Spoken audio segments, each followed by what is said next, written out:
you feel like you're going to get audited, or you have an accountant that tells you a few things like, oh, my number one job is to keep you from getting audited, realize if an accountant tells you they're conservative, there's a different word for that called antiquated.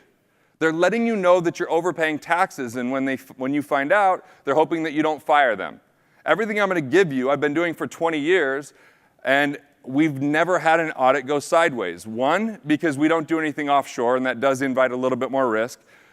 Two, we're looking at everything you could take advantage of legally and ethically and documenting it. So it's actually very straightforward. But the reason why people get in trouble with the IRS is because they don't report income. If you don't report income that comes in, that's when you do jail time. If you take a tax deduction that was maybe in the gray area and you're not sure whether you could take it or not, if it was less than 20% of your overall tax deductions, you're facing a 9% penalty, right? No jail time, a 9% penalty. That's not a bad interest rate. You're just paying 9% for use of that money rather than giving it to the government. Okay, so if it's a minor thing, just make sure it's documented.